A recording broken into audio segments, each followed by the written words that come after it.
Halo, nama saya Gede Rangga Nugrah Pangestu. Di detik diskusi kali ini, saya akan membahas tentang chapter 5, yaitu tentang accounting for merchandising operation bersama ketiga teman saya, yaitu ada saudari Nadia Pratiwi dan juga ada saudari Rima Melanti dan juga ada saudari Safnia Merianti Tambubolon.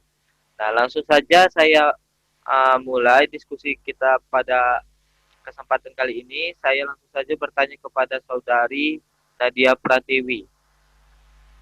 Saudari Nadia, apa itu akuntansi perusahaan dagang? Oke, terima kasih pertanyaannya, Rangga. Jadi, perusahaan dagang itu adalah perusahaan yang membeli barang dagang dengan tujuan untuk menjual kembali tanpa mengubah bentuk dari barang tersebut.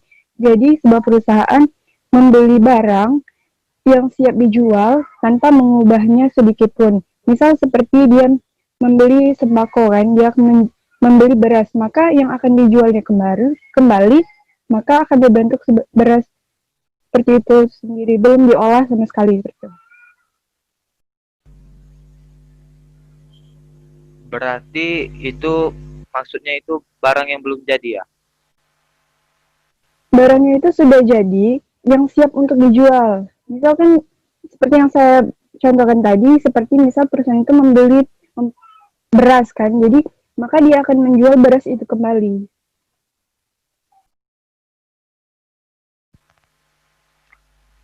Dan juga saya ingin bertanya nih, kalau di perusahaan dagang itu aktivitas dan alur operasi perusahaan dagang itu apa aja ya?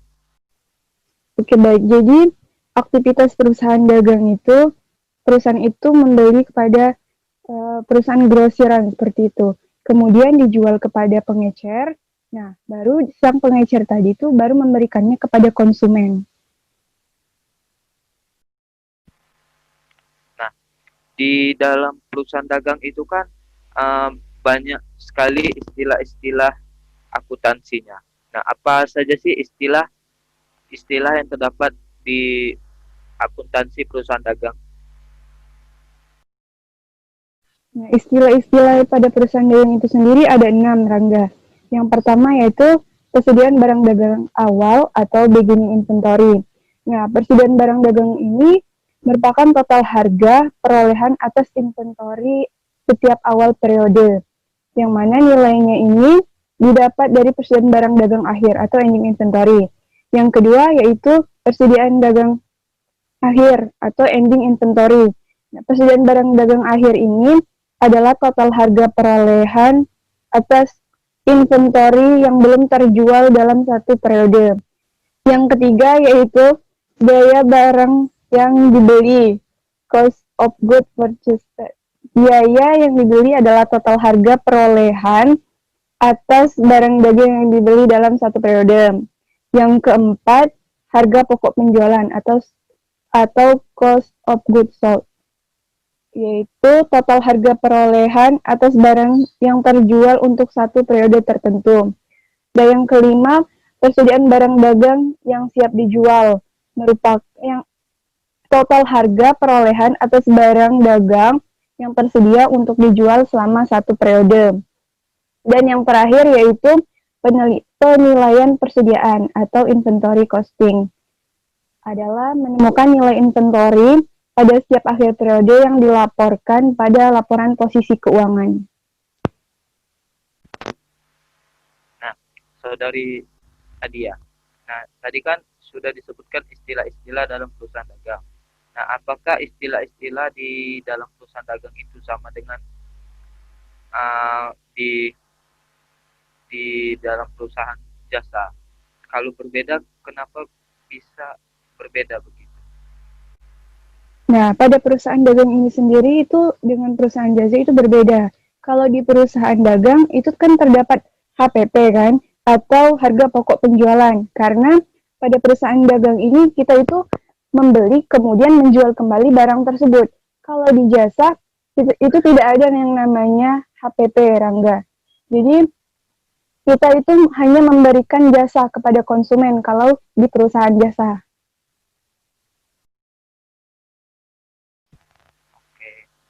Oke, Terima kasih untuk Saudari Nadia atas tanggapannya. Selanjutnya saya akan berdiskusi dengan Saudari Rima Melati. Nah, saya langsung saja bertanya kepada Saudari Rima Melati, yaitu apa sih sistem pencatatan persediaan barang dagang? Sistem pencatatan persediaan barang dagang itu ada dua. Yang pertama sistem perpetual, di mana setiap transaksi yang menimbulkan nilai persediaan yang keluar atau masuk akan langsung dicatat pada kartu persediaan. Yang kedua, yaitu sistem periodik, di mana setiap akhir periode akan dilakukan perhitungan fisik untuk mengetahui jumlah nilai persediaan barang dagang akhir dengan cara mengalihkan unit atau barang yang tersisa dengan harga pokok penjualan per unitnya. Nah, di dalam sistem periodik tadi kan itu kalau nggak salah saya ada kartu persediaan barang dagang. Nah, itu kartu persediaan itu ada di sistem perpetual. Oh ya, sistem perpetual. Nah, di sistem perpetual kan ada yang namanya kartu persediaan barang dagang. Nah, kenapa pada sistem periodik tidak menggunakan kartu persediaan barang dagang? Karena pada sistem periodik itu kita hanya melakukan perhitungan fisik pada akhir periode sehingga tidak ada kartu persediaannya.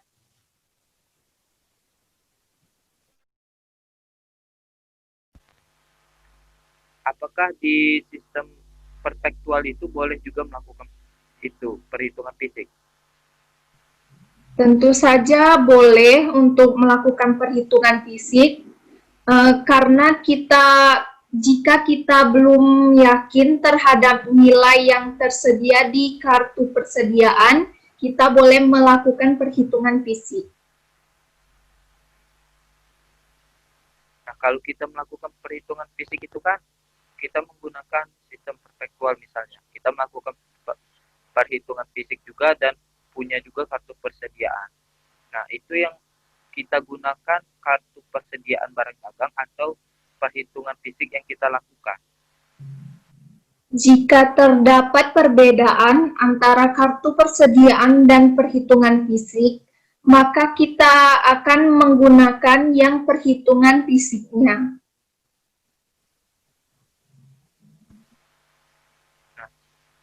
Nah, di perusahaan dagang sendiri itu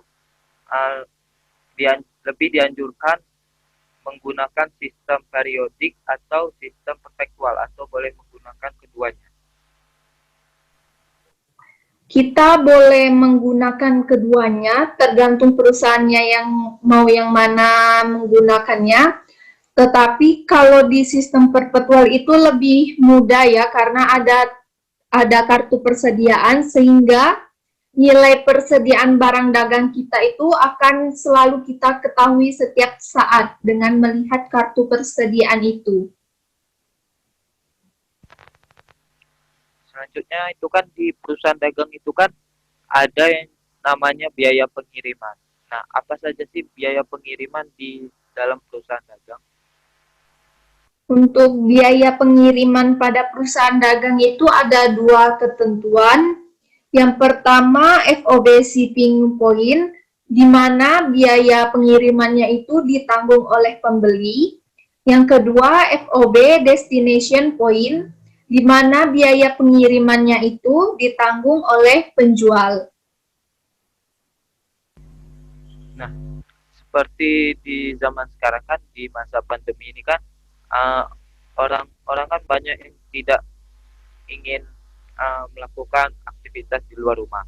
Nah, banyak melakukan kegiatan belanja online di suatu aplikasi kan. Nah, itu kan di aplikasi itu kan seperti yang kita ketahui ada banyak sekali aplikasi yang menyediakan filter seperti gratis ongkir dan lain sebagainya. Nah, itu kalau yang gratis ongkir itu biaya pengirimannya ditanggung oleh siapa?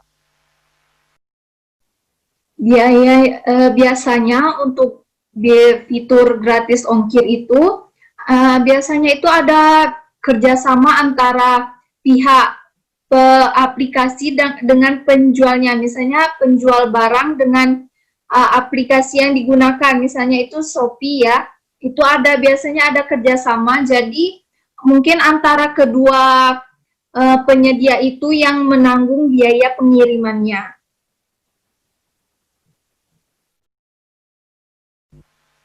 Apakah perusahaan Shopee tersebut tidak mengalami kerugian jika menanggung biaya pengiriman tersebut? Kalau itu kemungkinan tidak ya. Untuk biaya pengiriman itu rasanya tidak ada kerugian untuk menanggungnya. Oke, terima kasih Saudari Rima. Dan selanjutnya, ini kan di dalam perusahaan dagang itu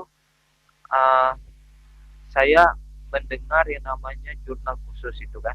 Itu apa sih jurnal khusus Saudari Senia? Oke, terima kasih atas pertanyaan dari Saudara Rangga. Nah, sebelum saya menjawab pertanyaan dari Saudara Rangga, saya ingin menyinggung sedikit ya apa pengertian dari perusahaan jasa dan perusahaan dagang. Nah, perusahaan jasa adalah perusahaan yang aktivitas operasionalnya yaitu memberikan jasa untuk memperoleh pendapatan. Nah, kalau dia perusahaan dagang merupakan yang seperti yang dikatakan oleh Saudari Nadia, yaitu membeli barang dagang, kemudian menjualnya kembali tanpa mengubah bentuk barang tersebut. Nah, jadi perbedaan penjurnalan dalam perusahaan jasa dan perusahaan dagang, yaitu perusahaan jasa hanya menggunakan jurnal umum. Nah, kalau perusahaan dagang menggunakan jurnal umum dan jurnal khusus. Nah, jadi jurnal khusus itu terdiri dari jurnal penerimaan kas, yaitu jurnal yang mencatat seluruh transaksi yang berkaitan dengan penerimaan kas. Nah, yang kedua ada jurnal pengeluaran kas, yaitu jurnal yang digunakan saat terjadi transaksi yang menyangkut dengan pengeluaran kas. Kemudian ada jurnal penjualan. Nah, jurnal penjualan ini yaitu jurnal yang digunakan perusahaan untuk mencatat penjualan yang terjadi secara kredit. Nah, kemudian ada pembelian atau jurnal pembelian ini digunakan perusahaan saat menerima transaksi berupa pembelian secara kredit. Nah, ketika seorang akuntan menerima transaksi keuangan yang tidak dapat ditampung oleh keempat jurnal tersebut, maka kita dapat mencatatnya di jurnal umum. Begitu saudara Rangga.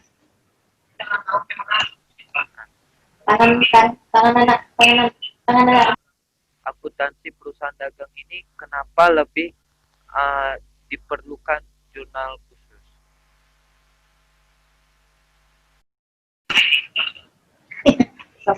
Jadi, mengapa perusahaan memerlukan jurnal khusus? Nah, alasannya ada dua, teman-teman. Jadi, yang pertama itu untuk mengefisiensi pencatatan akuntansi pada perusahaan dagang. Karena perusahaan dagang ini, teman-teman, memiliki banyak sekali akun daripada perusahaan jasa.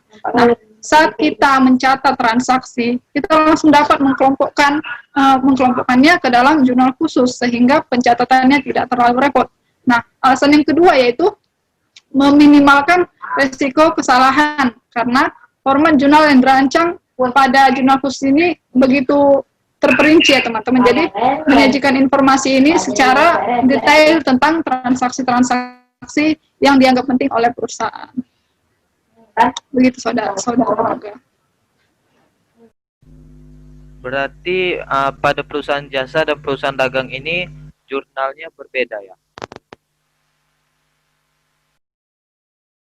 Iya, kalau seperti yang saya katakan tadi, kalau penjurnalannya itu ada di perusahaan jasa hanya menggunakan jurnal umum, kalau dia perusahaan dagang menggunakan jurnal umum dan jurnal khusus. Oke, terima kasih untuk Saudari Stefania atas tanggapannya. Saya cukupkan diskusi kita pada kali ini.